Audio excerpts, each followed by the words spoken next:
বাপ নিজের বেটির বিবাহ দিবে, বেটি ইনকার করছে, আব্বা আমি এখন বিয়ে করব না। খো বাপ চলে গেলেন নবীর দরবারে, নবীজি আমি আমার মেয়ের বেটির বিবাহ দিব, আমার বেটি ইনকার করছে যে আমি বিয়ে করব না, হয়তো একটু বুঝান তো তাকে। নবীজি বললেন তোমার বেটিকে এনেছো? বলছেন না। বলছে যাও তোমার বেটিকে নিয়ে এসো। বেটির সাথে করে চলে গেলেন। এই আমার ভাইরা মায়েরা খালারা শোনেন, আল্লাহর নবী বলছেন রে আল্লাহর বান্দি, তোমার আব্বা জান তোমার বিয়ে দিবে, হয়তো তোমার জন্য একটা সুন্দর ছেলে খুঁজেছে কিংবা খুঁজবে, তোমার আব্বা জান ইরাদা করেছে তোমার বিয়ে লাগিয়ে দিবে। আল্লাহর বান্দি তুমি ইনকার করো, তুমি রাজি হয়ে যাও, তোমার আব্বার কথাটা হলে মেনে নাও, তোমার আব্বা জানের কথা তুমি শুনে নাও, তোমার আব্বা জান তোমার বিয়ে দিবে, তুমি রাজি হয়ে যাও। তুমি ইনকার করছো, ইনকার করার কারণটা কি? বলছেন আল্লাহর বান্দি তুমি তোমার আব্বার কথা কেন মানো না? দেখেন ইলম কি জিনিস, পড়ালেখা কি জিনিস। এবার ওই বেটি ছেলে নবীকে কি বলছেন জানেন? আল্লাহ নবী গো একটা কথা আপনাকে জিজ্ঞাসা করব নবী গো। কি কথা জিজ্ঞাসা করব? সেই বেটি ছেলে বলছে নবীজি আমার আব্বা জান আমার বিয়ে লাগাবেন, কিন্তু নবী গো আমি এই কথাটা জানি না, আমার যেটা স্বামী হবে আমি স্বামীর খেদমত করব কেমন করে নবী গো? স্বামীর খেদমতের ব্যাপারে আমার কোনো জ্ঞান নাই। স্বামীর বাড়িতে কেমন ভাবে আমি থাকবো, শ্বশুরের খেদমত কেমন করে করব, শাশুড়ির খেদমত কেমন করে করব, কিভাবে আমার স্বামীর কাছে থাকবো, নিজের স্বামীর মনটাকে আমি কাটতে পারবো, আমার স্বামীর কিভাবে আমি হক করব, খেদমত করব, যে আমার স্বামীর হক আমি আদায় করতে পারবো, এই ব্যাপারে আমার কোনো জ্ঞান নাই, কোনো বুদ্ধি নাই। নবী গো আমার স্বামীর ব্যাপারে প্রথম আপনি আমাকে জ্ঞান দেন, যে আমার উপরে আমার স্বামীর কতটুকু হক করেছি আমি শুনবো, তারপর আমি ফয়সালা নিব। কত সুন্দর প্রশ্ন। নবীজি আমার স্বামীর কতটুকু আমি খিদমত করব যে আমার স্বামী আমার পরে রাজি হবে, আমি হক আদায় করতে পারবো, এই ব্যাপারে আমার জ্ঞান নাই, আগে প্রথমে আপনি আমাকে বুঝান। নবী আমার কি বললেন? ওই পেটি ছেলের জন্য শুধু নয় রে, কিয়ামত পর্যন্ত যত মহিলা যত বেটি ছেলেরা দুনিয়াতে আসবেন সমস্ত মহিলাদের জন্যই হাদিস, সমস্ত মহিলাদের জন্যই জ্ঞান। নবী আমার বললেন আল্লাহর বান্দি তোমার যেটা স্বামী হবে, তুমি যখন বউ হয়ে তোমার স্বামীর বাড়িতে তুমি চলে যাবে, তোমার যেটা স্বামী হবে, তোমার যেটা পাতি হবে, তোমার স্বামীর ওপরে তোমার স্বামীর ওপরে এত হক রয়েছে, তোমার ওপরে তোমার স্বামীর এতটুকু হক রয়েছে। আল্লাহর বান্দি রে, যদি তোমার স্বামীর গায়ে ফোঁট হয়ে যায়, তোমার স্বামীর গায়ে যদি ঘা হয়ে যায়, ঘা পেকে গেছে, ফোঁটটা পেকে গেছে, রক্ত বইছে, খুন চুইছে, চইছে, এই মতো অবস্থায় যদি তোমার স্বামী বলে এ বিবি রে, এ আব্দুল্লাহর মা, খালেদার মা, জায়েদার মা, বিবি রে আমার ফোঁড়াটা পেকে গেছে, ঘাটা পেকে গেছে, রে আল্লাহর বান্দি যদি তোমার স্বামী তোমাকে বলে বিবি রে আমার এই রক্তটাকে তুমি সাফ করে দাও, মুছে দাও, আমার এই পুজটাকে তুমি সাফ করে দাও, এই ঘাটাকে তুমি সাফ করে দাও, কি দিয়া সাফ করো বিবি রে? তুলা দিয়ে সাফ করতে হবে না, কাপড় দিয়ে সাফ করতে হবে না, পানি দিয়ে সাফ করতে হবে না, আল্লাহ রাব্বুল আমিন তোমাকে জিহ্বা দিয়েছে বিবি রে, এই জিহ্বা দিয়ে চেটে চেটে চেটে চেটে তুমি এই রক্তকে সাফ করে দাও, জিহ্বা দিয়ে চেটে চেটে চেটে চেটে চেটে চেটে তুমি এই ঘাকে সাফ করে দাও। নবী বলেছেন মহিলা যদি তোমার স্বামী এই মতো আদেশ করে তোমাকে, আর তুমি যদি জিহ্বা দিয়ে চেটে চেটে চেটে তোমার স্বামীর রক্তকে যদি তুমি সাফ করে দাও, তোমার উপরে তোমার স্বামীর এতটুকু হক রয়েছে বান্দি রে, এতখানি করার পরও তোমার স্বামীর তুমি হক আদায় করতে পারবে না। নারে তাকবীর। তাহলে কি বুঝলাম? আজকে মা খালার অবস্থা, খালি এক গ্লাস পানি চেয়ে দেখছেন আপনি কোন জায়গায় তাইছে, তাহলে আর পারা গরম মিনসা গজুয়া কাহেকার, তোমার কপালে কি চোখ নেই? তুমি এক গ্লাস পানি গেলে নিয়ে খাইতে পারবে না। খো এমন টেঁড়া ঘুচা করে ভাই আপনাকে জবাব দিবে, এক গ্লাস পানি কি খাইবেন? বলবেন যে আল্লাহ এই বাড়িতে আসো আমার পাপ হইলো, আর এর কাছে পানি চাও পাপ হয়ে গেল।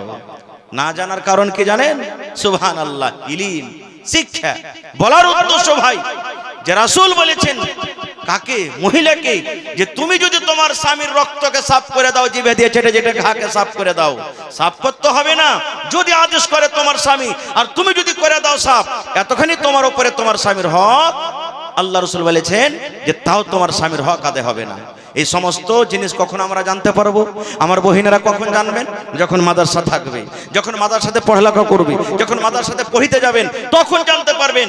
আর যদি মাদ্রাসায় না থাকে, বেটিরাকে যদি আমরা মাদ্রাসাতে না পড়াই, বেটারাকে মাদ্রাসাতে না পড়াই, কেমন করে জানবে ভাই? কেমন করে জানবে? এই জন্য বাপকে প্রথমে পড়ালেখা হইতে হবে।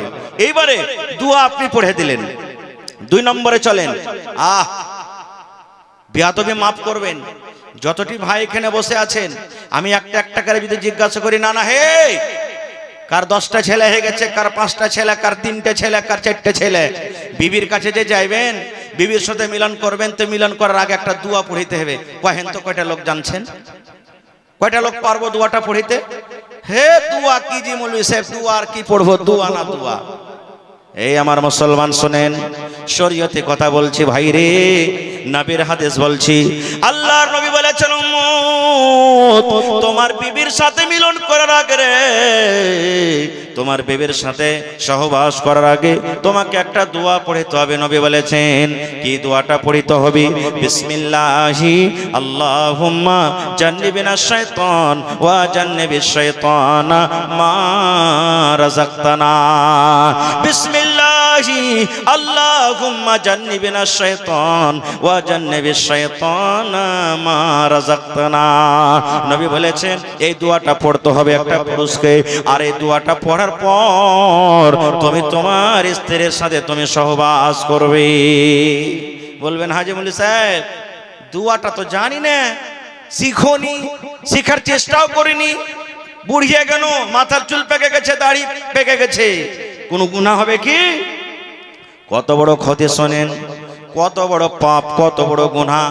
আমার কথা নাই ভাই রে, নবী আমার বলেছেন যদি আপনি বিনা দোয়াতে বিবির কাছে আপনি চলে যান, বিনা দোয়াতে যদি বিবির সাথে সহবাস করলেন, মিলন করলেন, ওরে আল্লাহ নবী বলেছেন যতবার বিনা দোয়াতে আপনি জীবনে বিবির কাছে যাবেন বা গিয়েছেন, অতবার আপনার সাথে সাথে শয়তান আপনার বিবির সাথে গিয়েছে, আপনার বিবির কাছে গিয়েছে। যতবার আপনি বিনা দোয়াতে মিলন করেছেন, শয়তান আপনার সাথে সাথে আপনার বিবির কাছে গিয়েছে। চোখে দেখতে পাই না বলে কোনো গুনাহ নাই, কোনো ভুল নাই। কত বড় নোকসান, কত বড় আমরা ভুল করছি। এই ভুলগুলো আমরা কোথায় সুধার করব? সুবহানাল্লাহ। এই যে রমজান মাস চলে আসছে, রোজার মাস চলে আসছে, সুবহানাল্লাহ। রমজান মাসে, রোজার মাসে বিবির সাথে আমরা মিলন করতে পাবো কি পাবো না? এগুলা কোথায় শিখবেন? মাদ্রাসাতে শিখতে হবে। যারা মাদ্রাসা যেতে পারেননি, এই ধরনের জালসা জুলসা শিখতে হবে। রোজার হালাতে, রোজার দিনে সাহারি খাওয়া থেকে নিয়ে, অর্থাৎ ফজর আজান থেকে নিয়ে ইফতারি করা পর্যন্ত বিবি আমার আপনার জন্য হারাম। হারাম বলতে সহবাস করা হারাম। রাতের বেলাতে হালাল, রাতের বেলাতে হালাল, এমনি দিনও এমনি টাইমও। আপনি কি করেছেন? বিবির সাথে মিলন করে নিয়েছেন।